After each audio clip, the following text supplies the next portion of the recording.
Bismillahirrahmanirrahim. Assalamualaikum warahmatullahi wabarakatuh.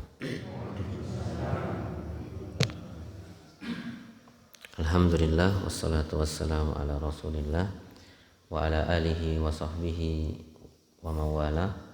Asyhadu an la ilaha illallah wahdahu la syarikalah wa asyhadu anna Muhammadan abduhu wa rasuluhu la nabiyya ba'da. Hadirin yang dimuliakan oleh Allah Subhanahu wa taala, kita pertama-tama marilah kita panjatkan puja dan puji syukur kehadirat Allah Subhanahu wa taala yang mana sampai pada hari ini, pagi ini kita masih diberikan kesehatan, diberikan kenikmatan iman, diberikan kesempatan untuk sama-sama hadir di dalam majelis ini, sama-sama zikir kepada Allah Subhanahu wa taala.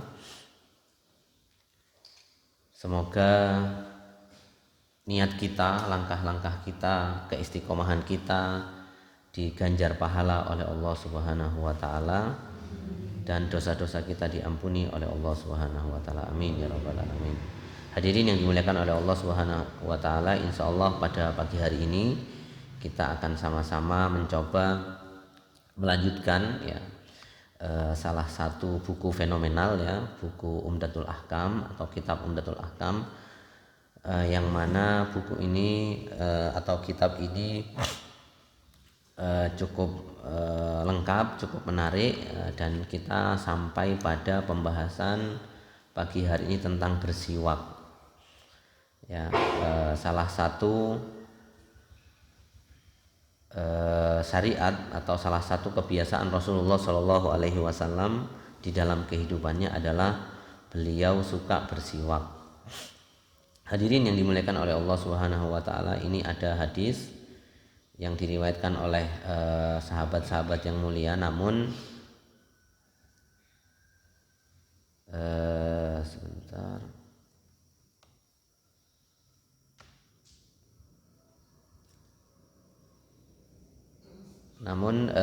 sebelum kita ke hadisnya, ini ada penjelasan tentang bersiwak. Hadisnya tentang penjelasan bersiwak. Jadi hadirin yang dimuliakan oleh Allah Subhanahu wa taala, siwak itu sebagaimana yang kita pahami, siwak itu adalah kayu atau batang. Pada dasarnya para ulama berbeda pendapat terkait kayu apa yang digunakan. Kalau yang kita kenal, mungkin Bapak Ibu yang pernah haji atau umroh, itu adalah kayu arok, arak, kayu arok namanya kalau dalam bahasa Arab. Itu yang digunakan. Bisa juga pada dasarnya kalau menurut istilah para ulama, selama kayu itu bisa dibuat untuk membersihkan mulut, pada umumnya bisa untuk gusi, kemudian gigi, kemudian juga lidah dan lain sebagainya, itu juga bisa digunakan untuk bersiwak. Kalau di sini dijelaskan ada kayu zaitun juga bisa katanya. Kayu zaitun, kemudian juga ada urjun, hadirin yang dimuliakan oleh Allah Subhanahu wa taala, termasuk misalnya kita ini kan sudah ada pasta gigi. Jadi pasta gigi itu juga mewakili, karena hadisnya diriwayatkan oleh Abu Hurairah. Beliau berkata, Rasulullah Shallallahu Alaihi Wasallam bersabda, laula an asyqa ala ummati la amartuhum bisiwaki inda kulli sholatin. Ini hadis yang pertama.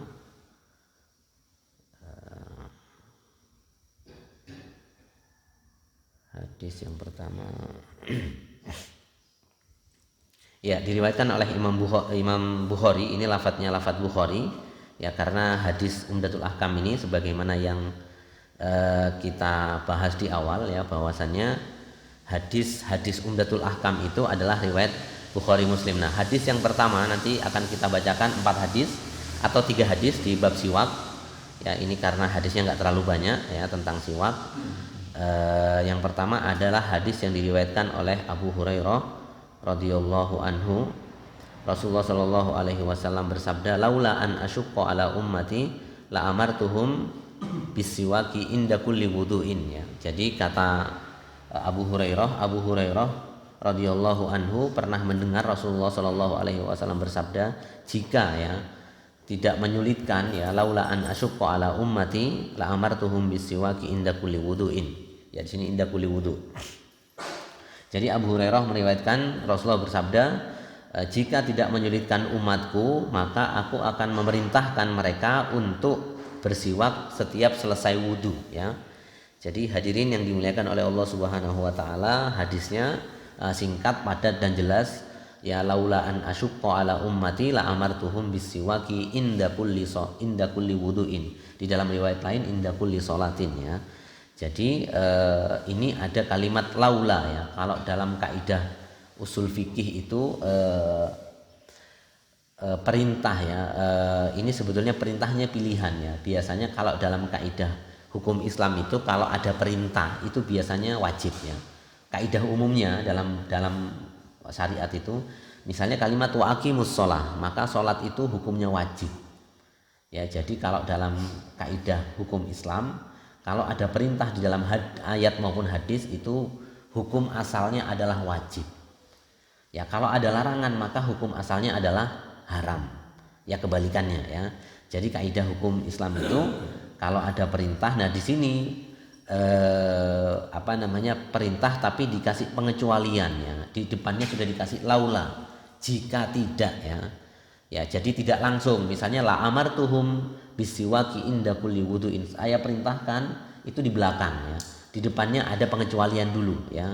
Laula an asyqa ala ummati, kalau tidak menyulitkan umatku maka aku akan memerintahkan mereka untuk bersiwak ketika selesai wudu. Nah, ini hadirin yang dimuliakan oleh Allah Subhanahu wa taala, hadis ini yang pertama artinya di dalam hadis ini ada anjuran yang sangat kuat pada dasarnya, karena Nabi juga tahu ya, siwak itu di beberapa negara berbeda ya, karena siwak itu rata-rata adanya di negara-negara Timur Tengah ya.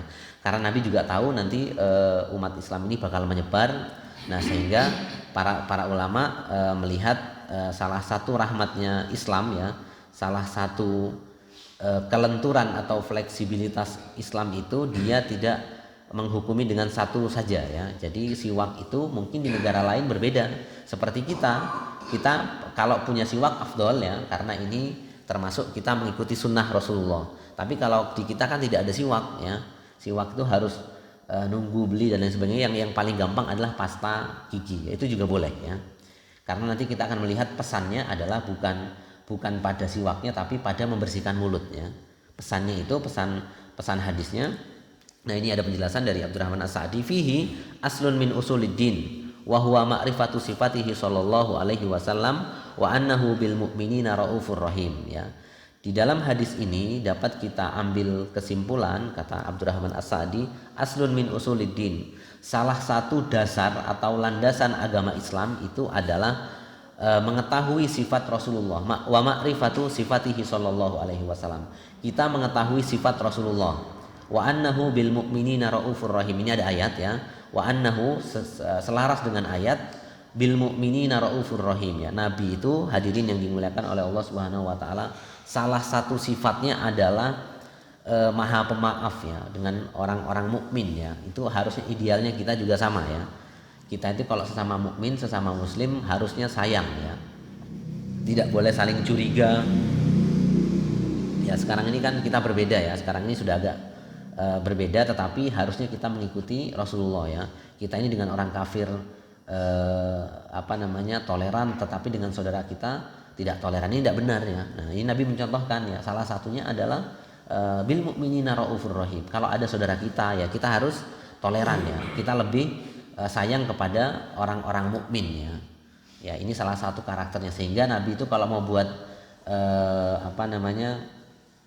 syariat itu biasanya Nabi memudahkan ya. Salah satu Islam itu karakternya adalah mudah ya. Nabi itu memilih yang mudah. Kita ini dimudahkan ya, termasuk dengan siwak ini. Nah, hadirin yang dimuliakan oleh Allah Subhanahu wa taala, ini ada sedikit penjelasan ya, kata Abdurrahman As-Sa'di, aslun azimun min usulil fiqhi wa huwa annal asla bil amri al wujub. Nah, ini tadi sudah kita singgung di depan ya, bahwasannya dalam kaidah usul fikih atau kaidah hukum Islam itu kalau ada perintah itu biasanya wajib ya. Asalnya wajib ya. Jadi jamaah yang dimuliakan oleh Allah Subhanahu wa taala, asalnya kalau ada perintah, ya perintah apa saja di dalam Al-Qur'an itu biasanya asalnya asal hukumnya adalah wajib ya. Misalnya perintah untuk sholat, perintah untuk zakat itu hukumnya wajib. Ya, sama juga dengan larangan ya, itu hukumnya haram. Nah, kemudian wa fihi dalilun ala anna siwak martabatuhu wa ajruhu ajrul wajibat li anna manfaatuhu manfaatul wajib. Fayaqtadi dzalikal amru bihi wa ijabihi walakin lama qama al ma'arid fa huwa al masyaqqah iqtadat ar-rahma ayyaj'ala hukmahu hukmal mustahabbat wa ajruhu ajrul wajibat. Nah, hadirin yang dimuliakan oleh Allah Subhanahu wa taala, namun siwak ini pada dasarnya hukumnya wajib ya. Bersiwak hukumnya pada dasarnya wajib jika tidak menyulitkan, karena tadi Nabi mengatakan laula an asyqa ala ummati, kalau tidak menyulitkan maka hukum siwaknya wajib ya. Ya, jadi untuk beberapa tempat mungkin nyari siwak itu gampang ya, maka hukumnya wajib. Nah, tetapi apabila ada masyaqqah ya, ini dalam kaidah hukum Islam, kalau ada masyaqqah maka hukumnya bergeser ya. Hukumnya bergeser ya. Hukumnya bergeser menjadi tidak wajib tetapi menjadi sunnah ya, mustahab. Kalau dalam bahasa fikihnya itu mustahab. Ya, jadi hadirin yang dimuliakan oleh Allah Subhanahu wa taala yang dapat kita pahami ya, karena mungkin di beberapa tempat di Timur Tengah itu mungkin ada beberapa tempat yang gampang cari siwak ya, maka mereka hukumnya wajib. Kenapa dikatakan hukumnya wajib? Karena tidak ada kesulitan. Kan hadisnya tadi laula an asyqa ummati, jika tidak menyulitkan. Nah, kalau kesulitannya hilang maka hukumnya wajib ya. Sama seperti kalau kita kenapa sih safar ya. Safar itu kenapa sih kita boleh menjamak? Kan ada masyaqqah ya, ada kesulitan. Ya, alasan hukumnya kenapa kita menjamak atau mengqashar salat itu bukan karena perjalanannya jauh, enggak ya. Ya, sekarang ini kan ada perjalanan jauh tapi cepat ya. Misalnya Bapak Ibu mungkin mau ke Jakarta, dari Malang ke Jakarta cuma 1 jam kan. Nah, sehingga para ulama mengatakan yang menjadi alasan hukum jamak dan qashar itu adalah masyaqqah atau kesulitan, kesusahan. Nah, sama kalau kita kesulitan maka ada rukhsah namanya. Jadi kalau kita kesulitan mendapatkan siwak maka ada rukhsah ya, kita tidak wajib tapi hukumnya bergeser menjadi sunnah ya. Menjadi sunnah untuk bersiwak ya. Tetapi kalau kita ambil keumuman dalil ya, maka tidak hanya kayu siwak, pada dasarnya pasta gigi bisa ya, karena mungkin kita nanti akan kita ambil beberapa hal yang terkait dengan pesannya ya. Kalau kita tidak ada siwak bagaimana, tidak ada daun, tidak ada pohon zaitun gimana, karena sebagian orang menggunakan di sini dijelaskan ada kayu zaitun juga bisa digunakan untuk siwak, dan kayu urjun katanya juga bisa digunakan untuk siwak. Nah, bagaimana jika tidak ada siwak, tidak ada urjun, tidak ada juga zaitun, maka nanti pesannya adalah membersihkan mulut ya. Ada pesannya untuk membersihkan mulut. Kemudian berikutnya hadis yang berikutnya, hadis yang kedua. Ini hadis yang pertama tadi gampang ya, jika tidak menyulitkan umatku maka aku akan memerintahkan mereka untuk bersiwak. Ini hadis yang pertama. Kemudian hadis yang kedua diriwayatkan oleh Hudzaifah ibn al-Yaman, yang tadi diriwayatkan oleh Abu Hurairah ya, kita sudah tahu semua siapa Abu Hurairah. Kemudian yang berikutnya adalah Hudzaifah, diriwayatkan oleh Hudzaifah ibn al-Yaman, qala kana an-nabiy sallallahu alaihi wasallam idza qama minal laili yasusu fahu bis-siwak. Dari Hudzaifah ibn al-Yaman. Hudzaifah ini salah seorang sahabat yang mulia ya, kisahnya riwayat hidupnya juga luar biasa ya. Hudzaifah ini termasuk sahabat kalau dalam dia dijuluki sebagai Shahibus Sir ya. Shahibus Sir itu adalah dia yang megang rahasia-rahasia dari Nabi ya. Jadi jamaah mungkin pernah mendengar kisahnya Umar ya. Umar itu untuk mengetahui orang munafik, maka Umar itu patokannya ukurannya adalah Hudzaifah ya. Hudzaifah itu sepeninggal Nabi ya. Ini sahabat mulia. Hudzaifah itu sepeninggal Nabi, ketika Nabi sudah meninggal, Umar itu melihat siapa yang disolati sama Hudzaifah ya. Ya, jadi Hudzaifah itu memegang rahasia-rahasianya orang munafik ya. Jadi dia sahibus sir ya. Maksudnya rahasia-rahasia orang munafik, rahasia-rahasia Nabi itu ada di Hudzaifah. Sehingga suatu ketika Umar itu ngotot ya, pengen tahu, wahai Hudzaifah, apakah aku termasuk orang munafik ya? Karena ukuran dari Umar ketika misalnya ada sahabat yang meninggal itu lihatnya Hudzaifah menyolatkan atau tidak ya. Karena Hudzaifah ini memiliki informasi dari Rasulullah terkait siapa saja termasuk salahnya orang-orang yang munafik. Sehingga Umar sempat ngotot bertanya, wahai Hudzaifah, apakah aku termasuk di antara orang-orang munafik? Kemudian Hudzaifah mengatakan, kamu tidak wahai Umar ya. Ya karena kita tahu Umar kan sahabat yang mulia ya. Ya tapi ini menjelaskan kepada kita bahwasannya Hudzaifah adalah sahabat yang mulia. Qala kana Nabi sallallahu alaihi wasallam idza qama minal laili yasusu fahu bisiwak. Beliau berkata ya, Hudzaifah, karena ini hadisnya hadis fi'il ya, bukan perkataan. Kalau tadi kan perkataan Nabi, laula an asyqa ala umat, itu perkataan Nabi. Nah sekarang ini adalah perilaku Nabi. Kata Hudzaifah, aku melihat ya Nabi Shallallahu Alaihi Wasallam ketika bangun dari tidur maka dia membersihkan mulutnya dengan siwak. Ya susu itu membersihkan ya, membersihkan fahu bisiwak. Saya melihat Rasulullah Shallallahu Alaihi Wasallam membersihkan mulutnya dengan siwak ya. Kalau tadi Nabi berkata, ini perbuatan Nabi ya. Jadi Hudzaifah itu melihat Nabi itu tiap habis bangun tidur mesti tidak lupa bersiwak ya.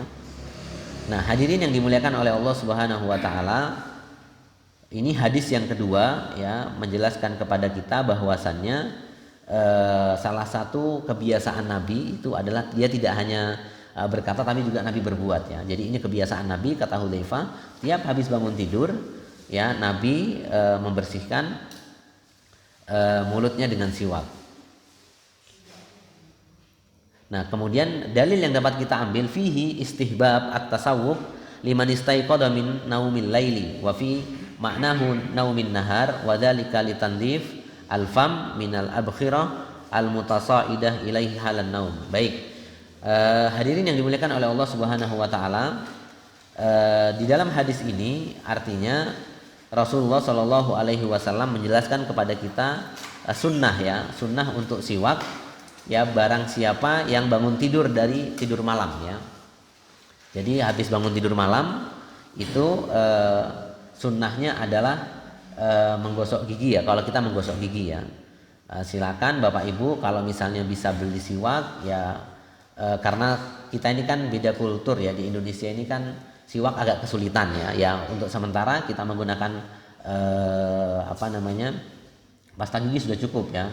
Ya selama kita lihat komposisinya itu sudah, yang penting halal ya. Sekarang ini yang penting halal ya. Kalau komposisinya halal ya insya Allah sudah tidak masalah ya. Jadi menggosok gigi itu sudah mewakili siwak ya. Sudah mewakili bersiwak, karena pesannya apa? Nah ini ada pesannya, wadzalika litandifil fam minal abkhirati al mutasaddiati ilaihi halan naum. Nah pesannya hadirin yang dimuliakan oleh Allah Subhanahu Wa Taala, alasannya ini yang dapat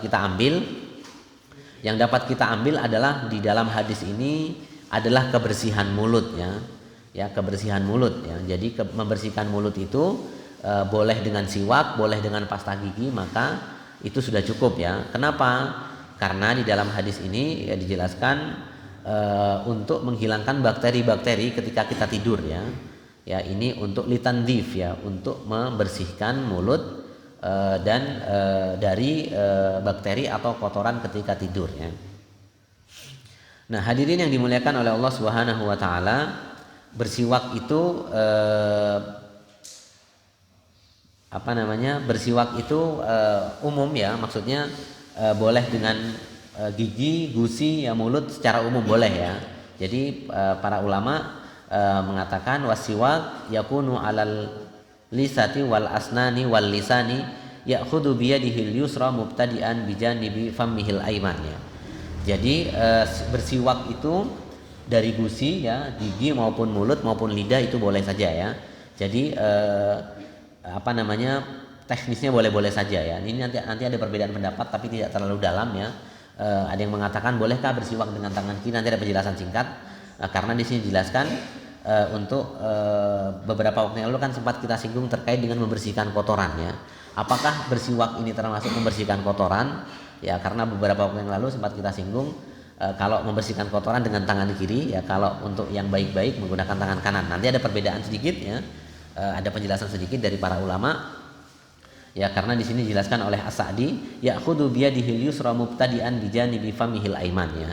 Jadi kalau menurut Abdurrahman As-Sa'di mengambil dengan tangan kiri ya, dimulai dari sisi kanan. Kalau memulainya dari sisi kanan ya, tetapi menggunakannya dengan tangan kiri ya. Nanti ada penjelasan terkait dengan hadis ini. Ini hadis yang kedua ya, hadis yang diriwayatkan oleh Hudzaifah. Kalau tadi yang pertama Abu Hurairah itu hadis perkataan Nabi berkata ya, laula an asyqa ala ummati. Kalau yang hadis kedua ini perbuatan Nabi ya. Jadi Hudzaifah langsung melihat ya, Nabi itu kalau bangun tidur, ini ada yang mengatakan Nabi itu ketika mau sholat tahajud ya. Kalau di dalam penjelasan hadis ini, Nabi ketika mau sholat tahajud, bangun mau sholat tahajud, Nabi atau sholatul lail, qiyamul lail, Nabi selalu menggunakan siwak. Nah, hadis yang ketiga, hadirin yang dimuliakan oleh Allah Subhanahu wa taala, diriwayatkan oleh Aisyah radhiyallahu anha, lagi-lagi ya hadirin yang dimuliakan oleh Allah Subhanahu wa taala, Aisyah menjadi informasi ya, informan ya. Aisyah ini menjadi informan yang paling dekat dengan Nabi ya. Ini hadis termasuk hadis tentang siwak. Aisyah radhiyallahu anha berkata, qalat dakhala Abdurrahman ibnu Abi Bakrin ala Nabi sallallahu alaihi wasallam wa ana musnidatuhu ila sadri wa ma'a Abdurrahman siwakun ratbun yastannu bihi fa abadahu Nabi sallallahu alaihi wasallam basarahu fa akhadtu siwak fa qadimtuhu fa tayyabtuhu thumma dafa'tuhu ila Rasulillah sallallahu alaihi wasallam fastanna bihi fama ra'aitu Rasulullah sallallahu alaihi wasallam istanna istinanan ahsan minhu fama ada an faragha Rasulullah rafa'a yadahu aw isba'ahu thumma qala fir rafiqil a'la salasan ya thumma qada wa kanat taqul mata baina hakinati wa jakinati. Nah, hadirin yang dimuliakan oleh Allah Subhanahu wa taala, ini di penghujung hayat Rasulullah sallallahu alaihi wasallam. Jadi ini hadis ini diriwayatkan oleh Aisyah. Ini posisinya Nabi sebelum meninggal ya. Jadi hadirin yang dimuliakan oleh Allah Subhanahu wa taala, pernah kita singgung di depan bahwasannya istri-istri Nabi itu adalah yang paling tahu dengan Nabi ya. Maksudnya terutama untuk perbuatan-perbuatan Nabi. Termasuk ini hadis ini ya, hadirin yang dimuliakan oleh Allah Subhanahu wa taala. Di dalam hadis ini menjelaskan keutamaan Aisyah radhiyallahu anha. Ini bukan tanpa sebab ya. Bukan tanpa sebab. Saya yakin Allah itu maha skenarionya memang takdirnya Nabi itu meninggal di pangkuan Aisyah ya. Ini setelah Nabi bersiwak, di dalam hadis ini Nabi kemudian meninggal. Kita terjemahkan dulu ya, hadirin yang dimuliakan oleh Allah Subhanahu wa taala. Hadisnya bunyinya yang dari Aisyah radhiyallahu anha. Dari Aisyah radhiyallahu anha, suatu ketika Abdurrahman bin Abu Bakar ya. Ketika itu posisi Aisyah sedang Nabi itu sedang sakit ya. Kalau dalam riwayat yang kita baca bersama, yang kita pahami, Nabi itu menjelang meninggal itu kan sakit 3 hari ya. Kalau tidak salah sakit 3 hari. Nah, kemudian ketika sakit itu Nabi di pangkuan Aisyah ya. Kemudian datanglah Abdurrahman bin Abu Bakar ya. Abdurrahman bin Abu Bakar ini adalah saudaranya Aisyah. Ya, jadi boleh ya. Jadi Bapak Ibu misalnya ipar itu ipar laki-laki itu boleh masuk ke dalam rumah ya. Ini dalam keluarga Rasul, termasuk keluarga Rasul ya, maksudnya termasuk kerabat dekat istrinya. Abdurrahman masuk ke rumah sambil membawa kayu siwak ya. Jadi Abdurrahman itu masuk ke rumah Aisyah, tentu ada Rasulullah di pangkuan Aisyah, kemudian sambil membawa siwak yang biasa dia pakai. Jadi memang salah satu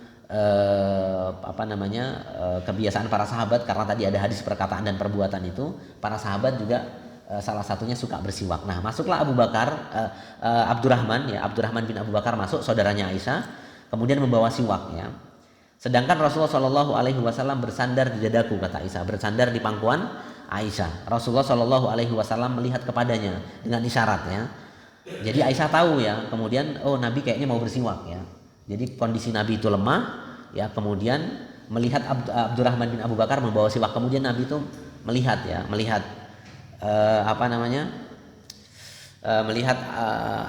Abdurrahman bin Abu Bakar ya.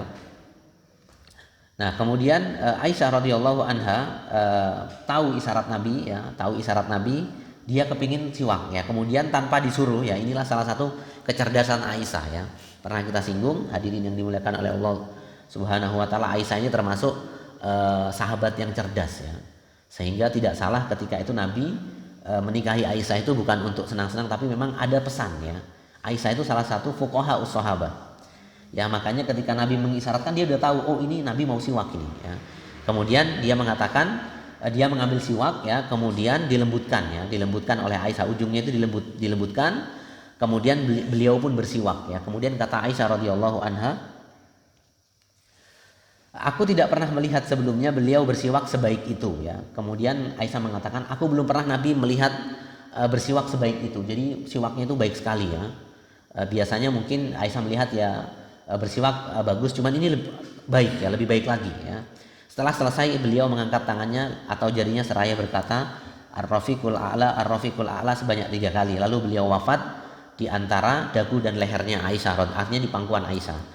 Jadi hadirin yang dimuliakan oleh Allah Subhanahu wa taala, Nabi pesannya adalah Nabi sebelum meninggal saja ya, Nabi itu cintanya kebersihan, sebelum meninggal Nabi itu masih sempat bersiwak. Ya kata Aisyah, diambilkan siwak itu kemudian dirapikan ya, kemudian tidak lama kata Aisyah setelah dia bersiwak dengan bagus itu dengan baik, kemudian dia mengangkat tangannya. Yang ini hadis ini terkenal ya, kita dengar semua hadisnya. Nabi mengatakan Ar-Rafiqul A'la ya, Ar-Rafiqul A'la ya. Ar-Rafiqul A'la itu adalah tempatnya para anbiya, para nabi dan orang-orang soleh. Yaitu isyarat ya bahwasanya Nabi ya, konon katanya hadis ini Nabi itu ditawari oleh Allah Subhanahu wa taala mau masih lanjut hidup atau mau ke Rafiqul A'la. Kemudian Nabi memilih Ar-Rafiqul A'la ya. Kalau mungkin Bapak Ibu pernah baca sejarah ya, di dalam Safiur Rahman Mubarakfuri di dalam sirah itu kan juga dijelaskan singkat ya. Jadi Nabi itu ada beberapa riwayat menjelaskan ketika sebelum mengucapkan Ar-Rafiqul A'la, Nabi itu ditawari, Nabi masih mau tetap hidup bersenang-senang duniawi atau langsung ke Rafiqul A'la. Kemudian Nabi mengatakan Ar-Rafiqul A'la sebanyak 3 kali. Nah kemudian kata Aisyah, beliau wafat di antara dagu dan leherku, artinya di pangkuan Aisyah. Dan ini juga menjadi jawaban ya, karena orang-orang Syiah itu menyelewengkan hadis ya, bahwasanya hadis wafatnya Nabi itu di pangkuan Ali, tidak ya, tetapi Nabi itu Rasulullah Shallallahu Alaihi Wasallam itu meninggal di pangkuan Aisyah. Ya ini diriwayatkan oleh Bukhari Muslim ya. Orang-orang di luar ahlu sunnah yaitu biasanya ada beberapa hadis yang diselewengkan oleh orang-orang Syiah yang mengatakan Nabi itu meninggal di pangkuan Ali bin Abi Thalib. Ya tidak ya, yang benar adalah Rasulullah meninggal di pangkuan Aisyah. Di dalam riwayat lain, hadirin yang dimuliakan oleh Allah Subhanahu wa taala, kemudian aku melihat beliau melihat kepadanya. Aku tahu kalau beliau menyukai siwak, maka aku katakan kepada beliau, aku ambilkan untukmu. Kemudian beliau memberi isyarat dengan mengangguk ya. Di dalam riwayat lain di ujung hadis ya, di ujung hadis itu Aisyah melihat Nabi itu ngasih isyarat ya, karena Nabi kondisinya lemah, ngasih isyarat dia pengen siwak ya. Kemudian Aisyah mengatakan, aku ambilkan untukmu, maka Nabi mengangguk ya, memberikan isyarat mau ya. Kemudian Nabi bersiwak ya. Setelah itu Rasulullah Shallallahu Alaihi Wasallam wafat ya, kembali ke Allah Subhanahu Wa Taala. Nah hadirin yang dimuliakan oleh Allah Subhanahu Wa Taala, di dalam hadis ini hadis ketiga ya, terkait dengan siwak ya. Ini menjelaskan kepada kita atau memberikan kita pengetahuan ya, bahwasannya salah satu pesan ya, atau salah satu kebiasaan Rasulullah Shallallahu Alaihi Wasallam itu cinta kebersihan ya. Jadi ini kita tahu semua, sampai mau meninggal pun ya Nabi itu masih cinta kepada kebersihan. Di dalam hadis ini ya, kita karena setelah dia bersiwak tidak lama kemudian Rasulullah meninggal dunia. Nah kemudian di sini ada beberapa faedah yang dapat kita ambil ya. Dari Abdurrahman As-Sa'di mengatakan, wa fihi, di dalam hadis itu dalil ala annahu yambagi at-talattuf bil maridi ya. Jadi di dalam hadis ini Abdurrahman As-Sa'di mengatakan kita harus berlemah lembut dengan orang yang sakit ya. Jadi Aisyah ya, ketika Nabi itu sakit maka berlemah lembut ya ketika Nabi sakit itu Aisyah berlemah lembut, kemudian termasuk siwaknya itu dilembutkan dulu, tidak langsung dikasih ya. Tetapi sehingga ada para ulama yang mengatakan melembutkannya itu bukan dengan tangan tapi dengan mulut ya, karena biasanya orang jadi Aisyah melembutkannya dengan mulut ya, kemudian diberikan kepada Nabi ya, ini tidak masalah ya. Nah kemudian yang berikutnya wa fihi dalilun ala anna sallallahu alaihi wasallam yuhibbus siwak mahabbatan adimatan haitsu innahu lam yadhal anhu fi hadhil halah ya. Jadi Rasulullah sallallahu alaihi wasallam itu menyukai siwak, sangat suka sekali ya. Kenapa? Sampai dalam kondisi dia naza ya, sakarat ya, sakaratul maut, Nabi masih menggunakan siwak ya. Jadi ini menjelaskan kepada kita bahwasannya Nabi itu menyukai sekali dengan siwak ya, kebersihan mulut terutama ya, kebersihan mulut ya. Nah kemudian berikutnya wa fihi husnu adab Aisyah wa ma'rifataha haitsu arafat dzalika fa akhadathu lahu wa fi riwayah ukhra fa qultu akhudhu laka ya. Jadi hadirin yang dimuliakan oleh Allah Subhanahu wa taala, ini menjelaskan adabnya Aisyah ya. Aisyah radhiyallahu anha itu adalah wanita yang beradab ya. Jadi di dalam hadis ini menjelaskan kepada kita Aisyah itu beradab ya. Adabnya apa ya? Di dalam perilaku seperti ini aja Aisyah ya lemah lembut kepada Rasulullah ya. Biasanya ini harus kita tiru ya, ibu-ibu ya. Ini salah satu adab yang mulia dari Aisyah ya, sehingga Aisyah ini termasuk salah satu yang nanti menemani Rasulullah di surga ya. Jadi adabnya Aisyah menunjukkan adab yang luar biasa ya.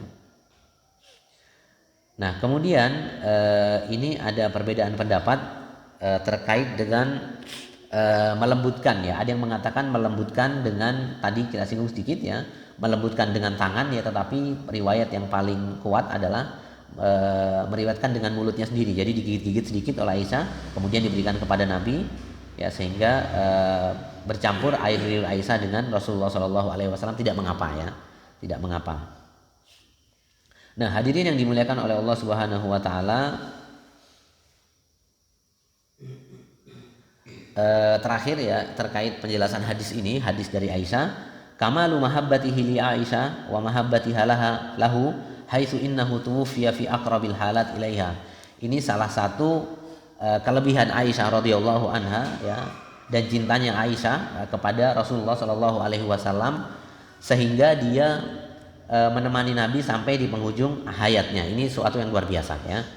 Jadi Aisyah radhiyallahu anha itu mencintai Nabi, dan Nabi juga cinta kepada Aisyah ya, cinta kepada Aisyah, sehingga Nabi pun ketika meninggal itu dekat dengan Aisyah ya. Ini artinya menjelaskan kepada kita ya, cinta sejati ya Aisyah kepada Rasulullah Shallallahu Alaihi Wasallam. Nah hadirin yang dimuliakan oleh Allah Subhanahu Wa Taala, ada beberapa faidah yang dapat kita ambil. Ini ada 3 faidah yang dapat kita ambil dari hadis ini. Yang pertama adalah disunahkan ketika bersiwak bangun tidur malam ya. Misalnya kita mau berzikir, mau sholat, itu disunahkan untuk bersiwak ya. Ya kalau sekali lagi kalau kesulitan dengan kayu siwak ya gosok gigi aja cukup ya. Gosok gigi cukup ya. Nanti mau sholat, mau wudu atau mau sholat malam, gosok gigi ya. Kenapa? Karena ini hadisnya sifatnya umum ya. Karena tadi ada dalil yang mengatakan kalau tidak memberatkan ya. Kalau kita tidak berat ya, tidak memberatkan kita, maka pakai kayu siwak. Tapi kalau kita berat ya pakai pasta gigi cukup ya. Yang penting kita lihat komposisinya, yang penting dengan cara yang halal ya. Karena beberapa makanan itu kan bisa kita lihat, atau produk itu kan bisa kita lihat ya. Yang penting ada halal ya kita pakai, tidak apa-apa ya. Nah kemudian yang berikutnya, Nabi Shallallahu Alaihi Wasallam menyukai kebersihan dan tidak menyukai bau yang tidak sedap ya. Oleh karena itu disyariatkan senantiasa menjaga kebersihan, baik kebersihan badan, pakaian, rumah, dan yang lainnya ya. Jadi ada riwayat menjelaskan Nabi itu mau masuk rumah bersiwak ya, mau ke majelis ilmu pakai siwak. Ini luar biasa ya, terutama sholat ya. Ada sebuah riwayat menjelaskan bahwasannya ketika kita sholat, hadirin yang dimuliakan oleh Allah Subhanahu Wa Taala, sehingga ada hadis ya, kita itu kan kalau makan bawang putih ya, basol, itu kan tidak boleh ke masjid ya, tidak boleh sholat, maksudnya makruh ya, makruh. Ada para ulama yang agak tegas mengatakan haram ya, tetapi hukumnya sampai pada makruh ya. Kenapa?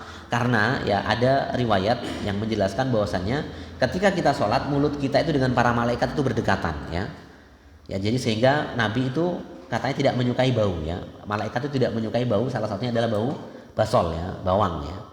Jadi kalau baunya sebetulnya tidak hanya bawang, pokoknya baunya yang agak keras ya. Misalnya mohon maaf, mungkin bapak ibu, bapak-bapak mungkin ada yang mengkonsumsi yang agak keras baunya ya, maka pete misalnya ya, itu kan keras baunya ya. Kemudian merokok ya, gosok gigi ya, gosok gigi aja ya. Mungkin bapak-bapak ada yang merokok, gosok gigi aja ya. Supaya baunya hilang ya. Ya pete dan pokoknya bau yang menyengat. Makan durian itu bisa masuk. Ya durian karena baunya menyengat ya, tidak hanya mengganggu sebelah kita, mungkin ya yang terutama adalah malaikat ya. Malaikat itu tidak menyukai bau-bau yang terlalu kuat ya, termasuk bau bawang ya. Sehingga sebelum sholat ya Bapak Ibu silakan nanti salah satunya adalah mengikuti hadis ini, kita bersiwak ya atau bergosok gigi ya. Kemudian berikutnya di antara faedah bersiwak yang diriwayatkan oleh disebutkan oleh Ibnu Qayyim rahimahullah, menjadikan bau mulut wangi, menguatkan gusi, menghilangkan lendir, menerangkan pandangan mata, menghilangkan warna kuning, menyehatkan lambung. Ini penjelasannya di Zadul Ma'ad ya. Ibnu Qayyim di dalam kitab Zadul Ma'ad menjelaskan ya keutamaannya apa, manfaatnya apa sih orang bersiwak itu. Kemudian dia mengatakan menghilangkan warna kuning, ya, menyehatkan lambung, menyaring suara, membantu pencernaan makanan, melancarkan aliran suara, memotivasi untuk membaca, berzikir dan sholat ya, mengusir rasa kantuk, disenangi malaikat dan menambah amal kebaikan ya. Jadi faedahnya banyak sekali ya. Jadi bersiwak itu faedahnya bukan hanya kebersihan secara fisik saja, tapi kebersihan yang lainnya, disukai malaikat ya karena kita bersih ya. Kemudian juga termasuk salah satunya ya kita dekat dengan Nabi karena kita ini selalu melakukan sunnah-sunnah Nabi.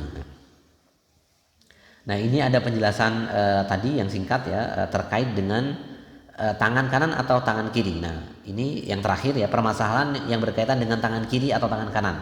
Karena beberapa waktu yang lalu kita sempat menjelaskan kalau bersuci itu membersihkan sesuatu itu kan harus pakai tangan kiri ya, membersihkan hadas ya, kemudian dan lain sebagainya ya. Jadi menggunakan tangan kiri ya. Nah pendapat para ulama ada perbedaan pendapat ya. Pendapat yang pertama disunahkan dengan tangan kanan karena siwak dalam bab toharoh ya dan kebersihan, dalil menunjukkan ini hadis Aisyah yang telah lewat ya. Ya jadi hadis Aisyah itu ada penjelasan tangan kanan ya. Pendapat ini dipilih oleh Imam An-Nawawi ya. Imam An-Nawawi mengatakan bersiwak itu menggunakan tangan kanan ya. Menggunakan tangan kanan ya. Pendapat yang kedua dengan tangan kiri ini pendapatnya Ibnu Taimiyah ya. Ibnu Taimiyah bukan dengan tanpa alasan. Ibnu Taimiyah mengatakan karena ini adalah bab membersihkan kotoran maka menggunakan tangan kiri ya. Jadi Bapak Ibu bukan berarti tangan kita ini kotor, enggak ya. Kadang kan kita ini menjelaskan kepada anak-anak itu hati-hati tangan, bukan kotor tangannya, enggak ya. Tangannya bersih, cuman ini adab atau aturan yang dibuat oleh syariah kalau membersihkan dengan tangan kiri. Bukan berarti tangan kiri kita kotor, enggak ya. Tangan kiri kita kan juga kita cuci ya. Tetapi adabnya adalah supaya tidak bercampur ya antara yang kanan yang sering kita gunakan kebaikan dengan yang sering kita lakukan untuk membersihkan kotorannya. Tangan pada dasarnya suci ya. Ya bersih ya. Kalau tangan kotor kan kita juga nanti bermasalah ya. Maksudnya adalah ini adab ya atau tata cara yang digunakan oleh syariat supaya tidak bercampur. Nah, Ibnu Taimiyah condong kepada menggunakan tangan kiri ya, karena menurut Ibnu Taimiyah ini babnya adalah menghilangkan kotoran. Nah, yang kuat dalam masalah ini adalah tidak ada dalil ya, menjelaskan memang tidak ada dalil yang paling kuat ya. Ya terkait dengan ini silahkan Bapak Ibu ya, cuman jumhur berpendapat bahwasannya menggunakan tangan kanan ya. Jadi ini sama-sama punya dalil ya, silakan ya. Tetapi pada dasarnya jumhur menggunakan tangan kanan afdol ya, menggunakan tangan kanan karena siwak ini berbeda dengan hadas ya. Kalau hadas itu kan jelas, kalau mulut ini kan sebetulnya ada bakteri baik juga ya. Di dalam mulut ini kan juga ada bakteri baik sehingga bersiwak itu juga bagian dari yang baik ya. Jadi cuman tadi ada beberapa riwayat kalau An-Nawawi yang menggunakan tangan kanan, kalau Ibnu Taimiyah mengatakan menggunakan tangan kiri karena masuk bab menghilangkan kotoran. Demikian Bapak Ibu yang dapat kami sampaikan di materi pagi hari ini. Semoga kita sama-sama ngambil manfaat dan semoga kita dapat menjalankan salah satu sunnah ya yang belakangan mungkin ditinggalkan ya, tapi insya Allah tidak ya. Saya sendiri melihat beberapa orang ya, beberapa masyarakat kita tetap menggunakan siwak meskipun tidak bersiwak ya. Menggunakan pasta gigi itu sudah cukup insya Allah ya, karena bukan berarti kita harus pakai siwak kemana-mana, enggak juga, karena tadi kan ada masyakoh ya, ada kesulitan. Kalau kita kesulitan menggunakan siwak, kita menggunakan pasta gigi jadi udah cukup ya. Artinya kita membersihkan mulut dengan pasta gigi saja sudah cukup. Demikian hadirin yang dimuliakan oleh Allah Subhanahu wa taala nggih. Sedikit pertanyaan teknis pelaksanaan tadi kaitannya dengan siwak sebelum sholat ataupun pada saat berwudu kan. Saya pernah lihat di beberapa tempat ada satu yang barangkali menjelang sholat, menjelang takbir sudah disok, ngambil siwaknya dari saku digunakan di tempat lain pada saat wudu bersamaan dengan itu kemudian dia berkumpul. Nah, mana kira-kira teknis pelaksanaan yang mungkin barangkali bisa dijelaskan? Oke. Baik, memang secara teknis tidak ada ya, tetapi hadis ini umum ya. Jadi kalau mau sholat pun boleh ya langsung. Memang hadisnya ada yang wudu ya, di riwayat lain. Kalau tadi yang kita baca adalah ketika ada yang pas wudu, ada yang setelah wudu siwak ya. Kemudian secara teknis memang belum pernah saya baca secara detail ya. Tetapi kalau melihat keumuman dalil, Nabi itu kalau mau masuk rumah gosok gigi siwak ya. Kemudian mau sholat malam bersiwak ya. Artinya teknisnya mungkin disesuaikan saja ya, disesuaikan saja. Nah, memang intinya sebelum melakukannya. Misalnya kalau sholat berarti memang kita lihat sering yang mungkin Bapak Ibu pernah ke haji atau umroh ya, itu orang sudah sedia di kantongnya, kemudian gosok gigi sebelum takbir mereka menyiwak ya. Jadi teknisnya secara umum memang sebelum melaksanakan sholat ya, ada yang kalau wudu setelah wudu. Secara teknis memang tidak ada, cuman secara umum kalau sholat sebelum sholat ya, sebelum sholat. Nah kemudian kalau wudu ada yang karena ini inda kulli wudu'in itu hadisnya tidak ada setelah wudu, tidak ada sebelum wudu. Cuman boleh ketika misalnya habis wudu, karena kalau yang saya lihat di beberapa saya juga pernah dulu ikut daurah beberapa kali itu, ulama-ulama yang kita undang itu ya rata-rata habis wudu ya, habis wudu. Teknis saja ya, boleh ya, boleh sebelum wudu ya. Mau bersiwak dulu boleh ya, karena nanti kan ada kumur-kumur dan sebagainya, boleh. Secara teknis memang tidak diatur, tetapi secara umum ketika ingin sholat sebelum sholat ya, kemudian ketika mau dzikir sebelum dzikir, intinya sebelumnya.